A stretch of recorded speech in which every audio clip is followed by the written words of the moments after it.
I'm not ashamed. If the Pharisees were alive during the time of the prophets, would they have killed them?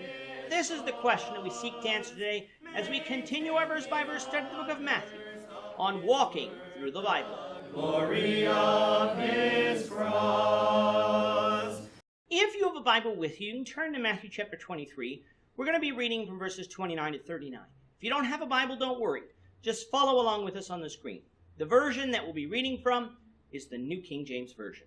So, Matthew chapter 23, beginning at verse 29. Woe to you, scribes and Pharisees, hypocrites, because you build the tombs of the prophets and adorn the monuments of the righteous, and say, if we had lived in the days of our fathers, we would not have been partakers with them in the blood of the prophets. Therefore you are witnesses against yourselves that you are sons of those who murdered the prophets. Fill up then the measure of your father's guilt. Serpents, brood of vipers, how can you escape the condemnation of hell? Therefore indeed I send you prophets, wise men, and scribes. Some of them you will kill and crucify, and some of them you will scourge in your synagogues and persecute from city to city, that on you may come all the righteous blood shed on the earth, from the blood of the righteous Abel to the blood of Zachariah the son of Berechiah, whom you murdered between the temple and the altar. Assuredly I say to you, all these things will come upon this generation. O Jerusalem, Jerusalem, the one who kills the prophets and stones those who are sent to her.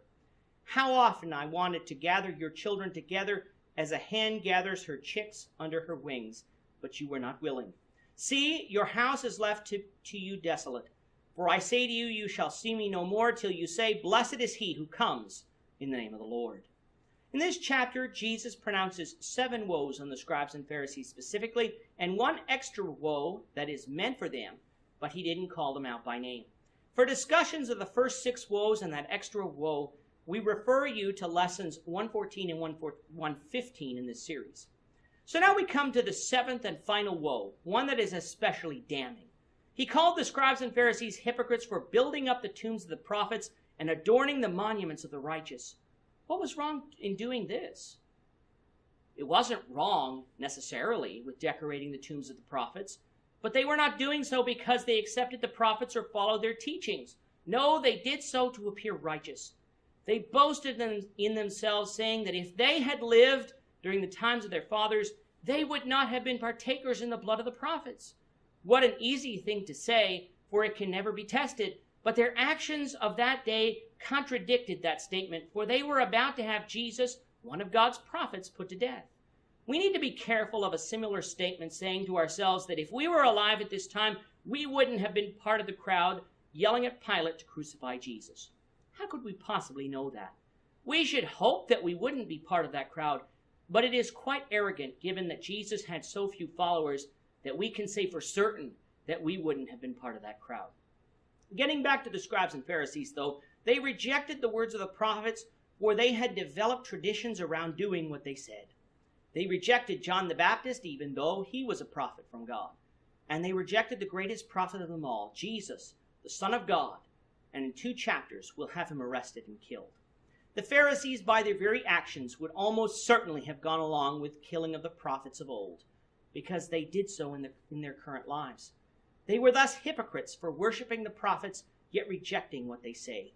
Jesus also tells them that they will continue to act this way, for they will persecute Jesus' apostles, who would be sent out after him to preach the gospel. This is confirmed to be true in the book of Acts. He concludes by saying that how could they escape the condemnation of hell?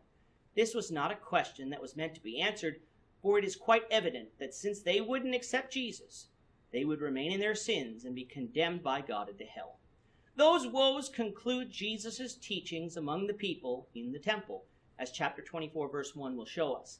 By his words, he has so enraged the rulers of the Jews that they would conspire to finally work up the nerve to kill him. The providence of God is clearly at work here, for he didn't force the rulers to kill Jesus, but he knew which buttons on their heart to push in order to get them to do just that. Before leaving the temple, he looks out on Jerusalem and cries out after it. The literal city of Jerusalem represented the Jews in general. They had rejected the prophets and killed them. Jesus wanted to gather them together under his wing as a hen does her chicks, but they were not willing. Because of that rejection, God will leave them, and this house that they refer to as the house of God will become desolate or empty.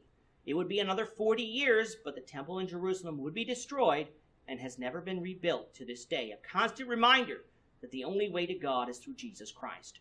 Jerusalem would no longer see Christ until they say, "Blessed is he who comes in the name of the Lord." This was said to him when he triumphantly entered into Jerusalem just 2 days previous. It was said to him physically then, but is used in a spiritual sense here when it would be said by those Jews who would later accept Christ and enter his kingdom. With that, our time is up for today. The Lord willing, we hope you'll join us for tomorrow's discussion of Matthew 24, verses 1 to 3, as we continue our walk through the Bible, one verse at a time. I'm not ashamed. Thank you for watching today's episode. We hope that you found it edifying and ask that you not only subscribe to our channel and podcast, but that you like and share this episode among your friends, so that the saving gospel of Jesus Christ can go out to the whole world. Of his cross.